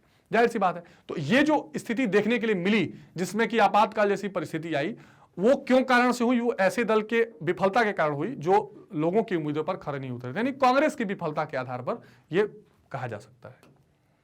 महत्वपूर्ण सवाल है, पहली बार विपक्षी पार्टियां नई पार्टी जनता पार्टी के नाम से गैर कांग्रेसवाद वोटों को बांटने के उद्देश्य को भी न बांटने के उद्देश्य से साथ आई। अब देखिए आपातकाल का एक और असर, आपातकाल का असर पूछा जा रहा था, तो एक और असर था कि जो गैर कांग्रेस पार्टियां थी, जो गैर कांग्रेस पार्टियां थी वो एक साथ इकट्ठा हुई कि जो गैर कांग्रेस वोट है वो बट ना पाए। ठीक, 1977 के चुनाव ने एक दल की संप्रभुता समाप्त की और गठबंधन सरकार को जन्म दिया। सबसे इंपॉर्टेंट बात, कोलिशन गवर्नमेंट जो है वो पहली बार 1977 में देखने के लिए मिली और जो एक दल का प्रभुत्व चल रहा था, जो बार बार हम कांग्रेस की ही सरकारें बार बार देख रहे थे, वो सिस्टम भी खत्म हुआ और पहली बार मोरारजी देसाई के नेतृत्व में जनता पार्टी की सरकार बनी जो गैर कांग्रेसवाद थी। ठीक है, महत्वपूर्ण सवाल है। तो इमरजेंसी का ये असर दिखाई दे रहा था। अगला प्रश्न है कि सन 1977 के चुनाव में कांग्रेस पार्टी की पराजय के क्या कारण थे, लिखिए। ठीक, तो आइए देखते हैं कि क्या महत्वपूर्ण कारण थे। तो 1977 में लोकसभा चुनाव में जनता पार्टी की जीत के क्या कारण रहे, ये एक और क्वेश्चन पूछा जा सकता है। तो आइए देखते हैं कि इसके प्रमुख क्या कारण हैं, जरा डिटेल में इसका उत्तर देखते हैं। अब देखिए, तो 1977 के चुनाव में कांग्रेस की पराजय अथवा जनता पार्टी की जीत के लिए प्रमुख कारण, पहला क्या कारण था कि नागरिकों की स्वतंत्रता का हनन। देखिए हमने देखा था कि जब 1975 में इमरजेंसी लगा तो बहुत भारी मात्रा में लोगों के जो अधिकार थे, जो और हमने देखा भी फंडामेंटल राइट छीन लिए गए थे, लोगों के अधिकार में बहुत भारी हनन देखना पड़ा। पुलिस तथा नौकरशाही द्वारा नागरिकों का उत्पीड़न किया गया। इस उत्पीड़न के विरुद्ध जनता में कांग्रेस के विरुद्ध तीव्र आक्रोश व्याप्त था। पुलिस को मनमाना पावर मिल गया था, जिसको मन किया पकड़ लिया, मार दिया, पीट दिया, बहुत पावर मिली हुई थी। तो जनता में एक आक्रोश था, गुस्सा पहले से था कि यह नहीं होना चाहिए। ठीक है, इसके अलावा आर्थिक समस्याओं के प्रति असंतोष। अब ये आपातकाल के पहले से ही खाद्यान्न संकट था, महंगाई थी, भ्रष्टाचार था, ये आर्थिक समस्याएं और गहरा रही थी और इसके प्रति लोग इंतजार में थे। आपातकाल के पहले से ही विभिन्न आर्थिक समस्याएं जैसे महंगाई, आवश्यक वस्तुओं की कमी, सरकार की वितरण प्रणाली में व्याप्त भ्रष्टाचार, इससे लोग त्रस्त आ गए थे। इसका प्रभाव चुनाव में कांग्रेस की पराजय के रूप में देखने के लिए मिला। अगला था परिवार नियोजन कार्यक्रम की अलोकप्रियता। परिवार नियोजन में क्या हुआ कि सरकार ने जनसंख्या घटाने का प्रयास किया, तो पकड़ के जबरदस्ती लोगों की नसबंदी और उनको बच्चा न पैदा करने के लिए उकसाना और जबरदस्ती दबाव बनाना, ये सारी समस्याएं जो थी इसमें। अच्छा, मुस्लिम समुदाय में यह कार्यक्रम विशेष रूप से अलोकप्रिय रहा क्योंकि मुस्लिम समुदाय नसबंदी को अपनी धार्मिक मान्यताओं के विपरीत मानता था। ग्रामीण जनता में इसे लेकर भय का वातावरण बन गया था कि पुलिस कभी भी पकड़ के मनमाने ढंग से नसबंदी का कार्यक्रम लागू कर देती थी। तो ये महत्वपूर्ण चीज देखने के लिए मिली थी इसमें। ठीक है, कांग्रेस के संगठन तथा जनाधार का कमजोर होना। आपातकाल के दौरान जो कांग्रेस का संगठन था, इसका जनाधार एकदम कमजोर हो गया, लोग इसको स्वीकार ही नहीं कर रहे थे। पार्टी के शीर्ष नेतृत्व में सत्ता के अधीन संकेंद्रण के कारण पार्टी के अंदर लोकतंत्र कमजोर हो गया। तो कांग्रेस जो हारी उसका एक कारण ये भी होगा कि भाई इतने लोग नेता भी उसके जाने में हचकचाने लगे लोगों के बीच में, क्या बोलते जाके, क्योंकि सरकार ने इमरजेंसी लगा दी थी। बाबू जगजीवन राम जैसे लोग सरकार से अलग होकर कांग्रेस फॉर डेमोक्रेसी अलग पार्टी बना लिया था उन्होंने। निष्ठावान कार्यकर्ताओं की अवहेलना हुई और सरकार संगठन के स्थान पर नौकरशाहों और चाटुकारों पर अत्यधिक निर्भर हो गई। जो अधिकारी सरकार से जो कहते थे सरकार वैसे ही मानती थी। इससे निष्ठावान कार्यकर्ता पार्टी को छोड़ने पर मजबूर हो गए। इसी तरह आपातकाल के दौरान कांग्रेस का परंपरागत जनाधार भी खिसक गया। जहां मुस्लिम समुदाय नसबंदी के कारण नाराज हो गया, वहीं दलित वर्ग जगजीवन राम जैसे नेताओं को अलग हो जाने से अलग हो गया। इसका परिणाम पार्टी को 1977 के चुनाव में देखने को मिला। जो दिल्ली के शाही इमाम थे उन्होंने भी जनता पार्टी का सपोर्ट कर दिया था। तो एक तरफ मुसलमान अलग हो गए, एक तरफ दलित अलग हो गए। अब वहां से जो दलित अलग हुए कांग्रेस से ना, फिर दलित जल्दी जुड़े नहीं है, आज तक के परिप्रेक्ष्य में ऐसा देखा जा रहा है। तो ये इंपॉर्टेंट एक रीजन देखने के लिए मिल रहा था। विपक्षी दलों में एकता। आपातकाल के कारण विपक्षी दल जो थे उनके नेताओं के समक्ष एक अस्तित्व का संकट खड़ा हो गया। उनको यह पता था कि अगर कांग्रेस को रोकना है, इंदिरा को रोकना है, तो हम सब लोगों को एक होना पड़ेगा। क्योंकि जो गैर कांग्रेसवाद का वोट है, जो कांग्रेस के अलावा जो लोग हैं, वो जाकर किसी एक जगह अगर वोट नहीं डालेंगे तो फिर वोट डिस्ट्रीब्यूट हो जाएगा। तो ये सारे लोग मिलकर एक हो गए और जनता पार्टी 1977 में बनी। इसमें कई दल शामिल थे आपस में। इसमें लोक दल, इसमें जनसंघ, इसमें स्वतंत्र पार्टी, इसमें बाबू जगजीवन राम की पार्टी, सारे दल इसमें शामिल हो गए। इसका नतीजा था कि कांग्रेस को हार का सामना करना पड़ा। अब देखिए, एक और महत्वपूर्ण प्रश्न है जो इमरजेंसी से रिलेटेड नहीं है, लेकिन जो लोकतांत्रिक पुनरुत्थान था उसमें यह एक महत्वपूर्ण बना था कि नक्सलवादी आंदोलन क्या था। यह भी उस समय पनप रहा था और नक्सलवादी आंदोलन के बारे में भी आप जरूर थोड़ा सा जान लीजिए। तो 1960 के दशक से ही छात्रों के बीच विरोध के स्वर उठने लगे थे। यही स्वर इस अवधि में और ज्यादा प्रबल हो उठे। संसदीय राजनीति में विश्वास न रखने वाले कुछ मार्क्सवादी समूहों की सक्रियता भी इस अवधि में बढ़ी। अच्छा, जब मैं आपको शुरू में चैप्टर्स पढ़ा रहा था तो मैंने बताया था कि जो मार्क्सवादी दल थे या जो कम्युनिस्ट पार्टीज थे वो हमेशा एक तरह की क्रांति से अपनी बात मनवाने में विश्वास रखते थे। उनको ये लगता था कि अगर संसदीय या लोकतांत्रिक तरीके से नहीं सरकार बात सुन रही है तो हथियार उठा के भी हम सुनवा सकते हैं। उसी का यह नतीजा था। और इन समूहों ने मौजूदा राजनीतिक प्रणाली और पूंजीवादी व्यवस्था को समाप्त करने के लिए हथियार उठाया और राज्य विरोधी तकनीकों का सहारा लिया। ये समूह मार्क्सवादी, लेनिनवादी, जो अब माओवादी अथवा नक्सलवादी के नाम से जाने गए, ऐसे समूह पश्चिम बंगाल में सबसे ज्यादा सक्रिय थे। पश्चिम बंगाल की सरकार ने इन्हें दबाने की कठोर कदम उठाए। जो एक नक्सलवाड़ी विलेज था, नक्सलवाड़ी गांव था, वहां से ये शुरू हुआ था। फिर पश्चिम बंगाल और के अलावा छत्तीसगढ़, इसके अलावा मध्य प्रदेश, बिहार, उत्तर प्रदेश, हर जगह ये संगठन छुप छुप के काम करने लगा। और रिसेंटली आज की स्थिति में भी कहीं कहीं दंतेवाड़ा जैसे जो इलाके हैं ये अभी भी आंदोलन का रूप लेते हैं। और इनका मानना है कि शस्त्र से लड़के हम अपनी जंगल जमीन की बात करते हैं, इस तरह की बात करते हैं, लेकिन किसी हालत में इसको हम क्या नहीं वैलिड नहीं ठहरा सके। ठीक है। पश्चिम बंगाल के दार्जिलिंग जिले में एक गांव है नक्सलवाड़ी, जो भी मैं बता रहा था, जहां पर मार्क्सवादी कम्युनिस्ट पार्टी के स्थानीय नेताओं ने एक बड़े किसान विद्रोह को अंजाम दिया। वर्ष 1967 की यह घटना है जब नक्सलपंथियों ने धनी किसानों से जमीन छीनकर भूमिहीनों में वितरण का आंदोलन चलाया। तो दार्जिलिंग के ही गांव से नक्सलवाड़ी से शुरू हुआ था कि वहां के लोगों ने क्या किया, धनी किसानों से जमीन छीन के लोगों में बांट दिया आंदोलन चला के। अच्छा, शुरू में यह शस्त्र वाला नहीं था, लेकिन बाद में बनता चला गया। सीपीएम के नेताओं ने अलग होकर एक नई पार्टी CPI-ML बना ली। चारू मजुमदार और कानू सान्याल इस पार्टी के नायक के रूप में उभरे और उन्हें खुली लोकतांत्रिक राजनीति में हिस्सेदारी की वकालत की। तो पहले शुरू में इन्होंने क्या किया कि बोला कि ठीक है, आप लोकतांत्रिक डेमोक्रेटिक तरीके से हम अपनी बात मनवाएंगे। लेकिन धीरे धीरे फिर ये क्रांतिकारी हिंसा के समर्थक चारू मजुमदार की पुलिस हिरासत में 1972 में मृत्यु हो गई, परंतु नक्सलवाद का अंत नहीं हुआ और आज भी देश की बड़ी समस्या बन गई है। झारखंड, उड़ीसा, बिहार, छत्तीसगढ़, आंध्र प्रदेश आदि में स्थिति अत्यंत नाजुक है। यानी जो पार्टी पहले मार्क्सवादी थी, फिर अलग होकर मार्क्सवादी ML भी बनी, लेकिन इसके बाद फिर क्या हुआ, ये जो इनके नेता थे उनकी मृत्यु हुई, लेकिन अभी भी ये कहीं कहीं सशस्त्र रूप से देखने के लिए दिखाई पड़ती है। ये पूरे नक्सलवादी का आंदोलन था। बेसिकली इनका मानना ये होता है कि जो पूंजीवादी व्यवस्था है, जो जिसमें हमको अमीर गरीब के खाई दिखाई जा रही है, हमारे संसाधनों पर कुछ लोगों का अधिकार है, हम उसको हथियारों के माध्यम से छुड़ाएंगे, फिर ये बहक गया और दूसरे तरीके से इस्तेमाल होने लगा। ठीक है। अब ये एक इंपॉर्टेंट बात है कि आपातकाल की अवधि में 42वां संविधान संशोधन किया गया। इसकी मुख्य बातें क्या थी, इसको मैंने आपको बताया था ना कि मिनी कॉन्स्टिट्यूशन भी कहा गया, मिनी कॉन्स्टिट्यूशन। इसमें काफी चीजें ऐसी जोड़ी गई जो एक तरह से इंदिरा गांधी के नियम नीतियों पर सपोर्ट में आ रही थी। यहां पर इस संविधान संशोधन से यह बात कहे जाने की कोशिश की गई कि अधिकार ही केवल नहीं मिले हैं, आपके कुछ कर्तव्य भी हैं और मूल कर्तव्य भी डाला गया संविधान में। तो कुछ चीजें आई। आपातकाल की अवधि में ही संविधान का 42वां संशोधन हुआ। इसे स्वर्ण सिंह समिति के नियम पर लागू किया गया। स्वर्ण सिंह वहां पर एक बहुत मंत्री इंपॉर्टेंट हुआ करते थे, इंदिरा गांधी के करीबी, उन्होंने ये कमिटी, उनके कमिटी में बना था। प्रमुख संपन्न लोकतांत्रिक गणराज्य के स्थान पर प्रभुत्व संपन्न समाजवादी धर्मनिरपेक्ष लोकतंत्रात्मक शब्द का प्रस्तावना में जोड़ा गया।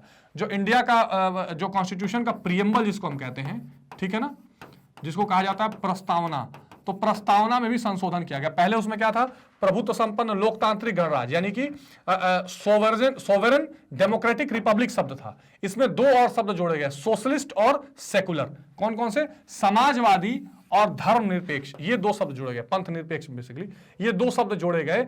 और इसको जोड़ने का अर्थ ये था कि सरकार ये दिखाना चाह रही थी कि हम समाजवादी भी हैं और हम किसी एक धर्म को लेकर चलने वाले नहीं हैं। लोकसभा और राज्य विधानसभाओं का कार्यकाल 5 वर्ष से बढ़ाकर 6 वर्ष कर दिया गया, क्योंकि वहां पे आपातकाल लगा था तो और समय बढ़ाया जा रहा था। नीति निर्देशक सिद्धांतों को मूल अधिकारों पर सर्वोच्चता दी गई, ये इंपॉर्टेंट है।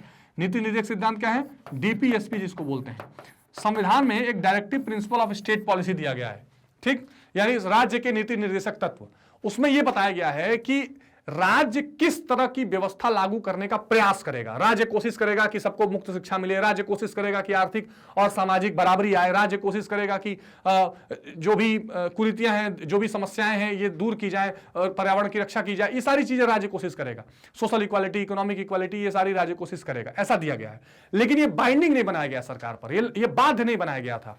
तो इसको लागू कराने के लिए सरकार कई नियम बना, जैसे उसमें दिया गया था कि 6 से 14 साल की मुक्त शिक्षा मिलनी चाहिए, तो उसको लागू करने के लिए सरकार ने 2009 में राइट टू एजुकेशन एक्ट बनाया, ठीक। तो अब जब उस राज्य के नीति निर्देशक सिद्धांतों को लागू करने के लिए कोई कानून बनता था, तो लोग कहते थे कि भाई आप सामाजिक बराबरी करने के लिए आप हमारी जमीनें बराबरी में बांट रहे हैं लेकर, ये हमारा मौलिक अधिकार का हनन है। आप हमारी जमीन ले रहे हैं, हमारा मौलिक अधिकार छीन रहे हैं, आप हमारे ये अधिकार छीन रहे हैं। तो बार बार सुप्रीम कोर्ट भी कहता था हाँ आप नहीं कर सकते, इनका अधिकार जा रहा है। तो इंदिरा गांधी ने बताने का प्रयास किया कि नीति निर्देशक जो सिद्धांत हैं वो मूल अधिकारों से भी बड़े हैं, ऐसा संविधान में संशोधन किया गया, ठीक है। राष्ट्रपति और उसके प्रमुख प्रधानमंत्री की सलाह पर कार्य करेगा। राष्ट्रपति के लिए बाइंडिंग किया गया कि हम जो प्रधानमंत्री कहेगा वही राष्ट्रपति को करना पड़ेगा। किसी केंद्रीय कानून की वैधता पर सर्वोच्च और राज्य के कानून की वैधता पर उच्च न्यायालय परीक्षण करेगा। संसद की सर्वोच्चता स्थापित की गई, ये इंपॉर्टेंट है। सुपरमेसी ऑफ पार्लियामेंट किया गया, ये नहीं कि जो कोर्ट बोल देगा वो मान लेंगे, नहीं, पार्लियामेंट सबसे सुप्रीम है। 42वें संविधान संशोधन 1976 के द्वारा संविधान में मौलिक कर्तव्यों वाला एक नया अध्याय जोड़ा गया, ठीक है। इसमें 10 मौलिक कर्तव्य जोड़ा गया कि एक व्यक्ति को भी ऐसा करना चाहिए। रिट न्यायालय क्षेत्र में सर्वोच्च न्यायालय और उच्च न्यायालय की शक्ति में कटौती की गई। देखिए अभी क्या था कि अगर जो भारत संविधान का अनुच्छेद 32 है और अनुच्छेद 226, इसमें यह व्यवस्था की गई है कि अगर किसी के अधिकार कोई छीनता है, मौलिक अधिकार, तो रिट आप जाकर हाई कोर्ट, सुप्रीम कोर्ट में लगा सकते हैं, और इसके अलावा हाई कोर्ट में 226 में जा सकते हैं। उसको अभी कटौती की गई। 42वां संविधान संशोधन को लघु संविधान भी कहा जाता है। तात्कालिक शासक वर्ग के द्वारा इनके जो भी बताए गए हों, परंतु इस संशोधन का मूल उद्देश्य कार्यपालिका और प्रधानमंत्री की शक्ति में वृद्धि करना था। सबसे इंपॉर्टेंट बात जो मैंने आपको शुरू में बताई।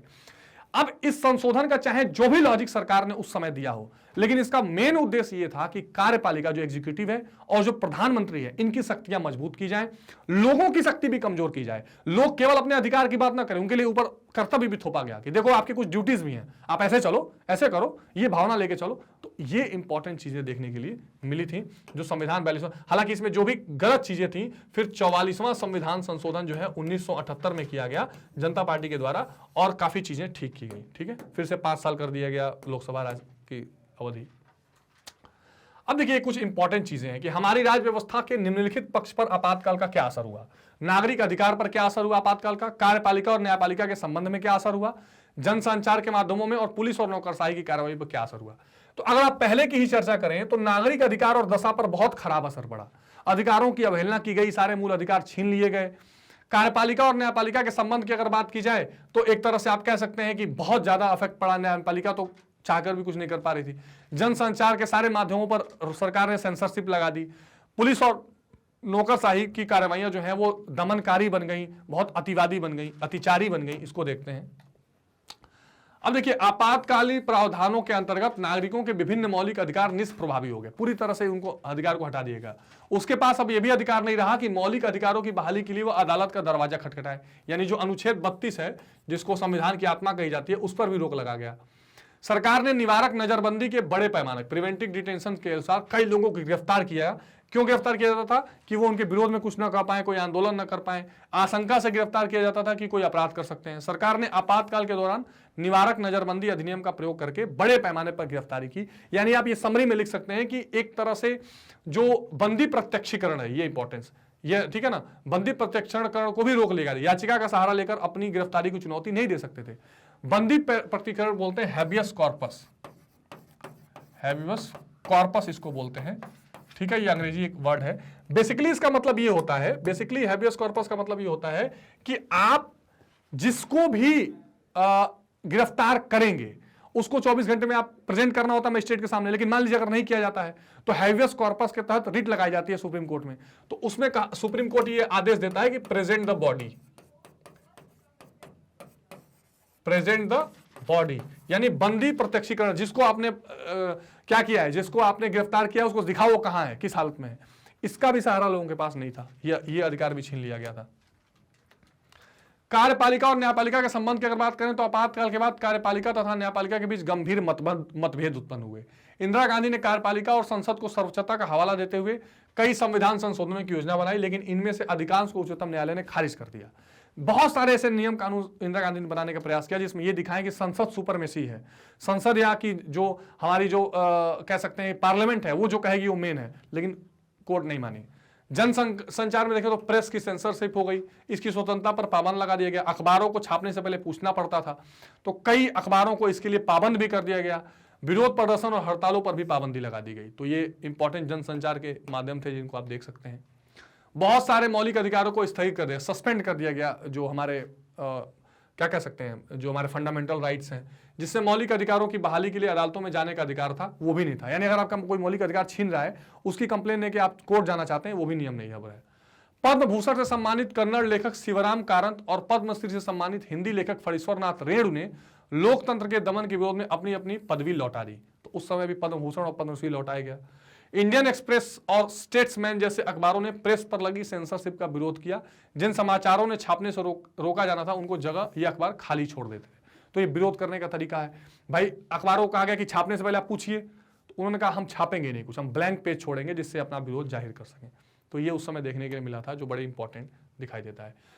सरकार ने निवारक निरोध के अंदर बड़े पैमाने पर गिरफ्तारी की। पुलिस की कार्रवाई देख लीजिए। गिरफ्तारी राजनीतिक व्यक्ति इस गिरफ्तारी को अपने मौलिक अधिकारों के प्रावधानों के अंतर्गत चुनौती नहीं दे सके। बहुत सारी याचिकाएं दायर करने के बावजूद सरकार ने गिरफ्तारी के कारणों को बताना जरूरी नहीं समझा।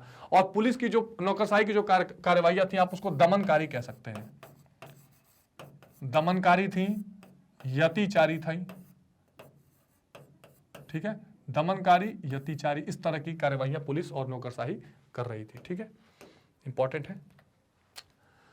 अगला प्रश्न देखते हैं कि आपातकाल से हमें क्या शिक्षा होती है। तो आपातकाल से हमें निम्नलिखित शिक्षा प्राप्त होती है। आपातकाल से एक बार भारतीय लोकतंत्र की ताकत और कमजोरी उजागर हो गई। बहुत इंपॉर्टेंट लाइन है।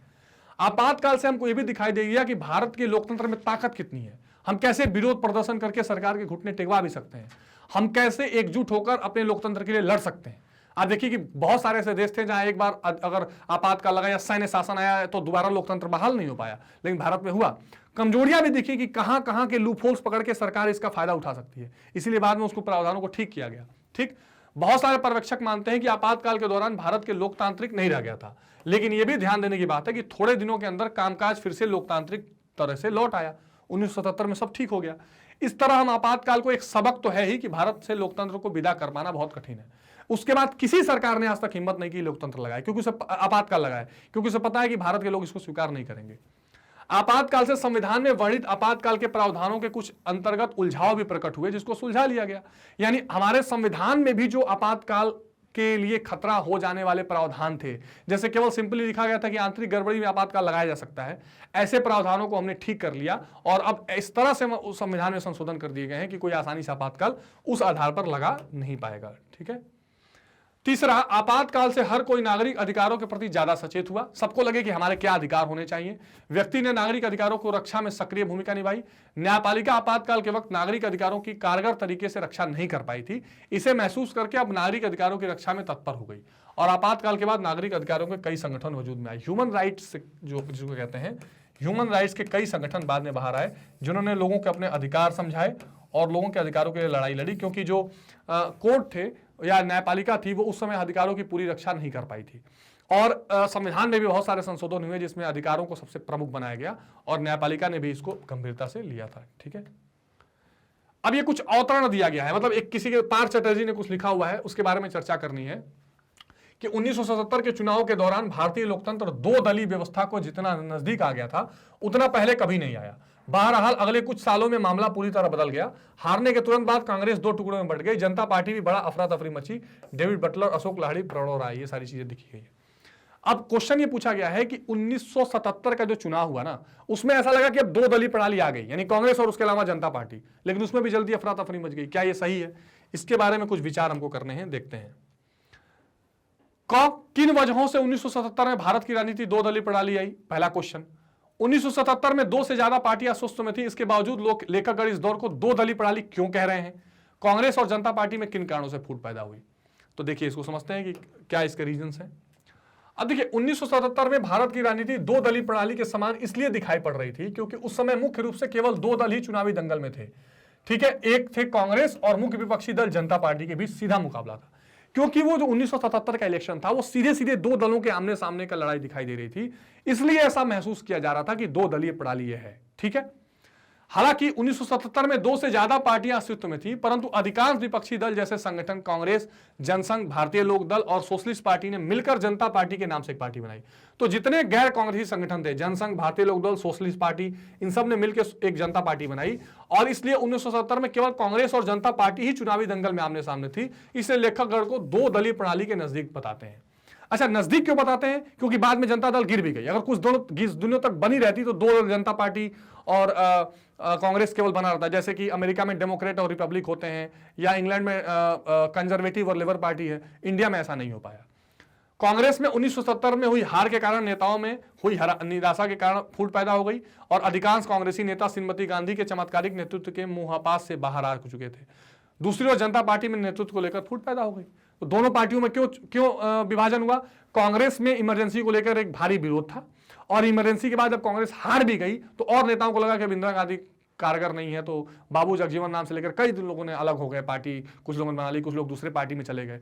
और जनता पार्टी में क्या हुआ? मोरारजी देसाई का नेतृत्व था, लेकिन कई पार्टियां मिली हुई थी तो सब अपने आगे आना चाह रही थी, इसलिए इसमें भी फूट पैदा हो गई। ठीक है, तो ये कुछ महत्वपूर्ण ऐसे क्वेश्चंस थे जो आपको लोकतांत्रिक पुनरुत्थान के चैप्टर में रिवाइज करने हैं, पढ़ते रहने हैं। ठीक है, इसमें बार बार आपको लोकतंत्र के जो आपातकाल लगा था, इनके संदर्भ में कारण, इसके प्रभाव, ये सारी चीजें देखती रहनी और कैसे फिर वहां से लोकतंत्र और फिर मजबूत होकर आया, लोकतांत्रिक पुनरुत्थान कैसे और तेजी से निकल कर आया, ये सारी चीजें आपको देखते रहनी है। ठीक है स्टूडेंट्स, मैग्नेट ब्रेन्स जो है इंडिया का number 1 100% free online education platform है। आप magnetbrains.com की वेबसाइट पे जाकर भी ये सारी पढ़ाई निःशुल्क कर सकते हैं। वहां जाकर आप सीबीएसई या state board Hindi medium select करिए।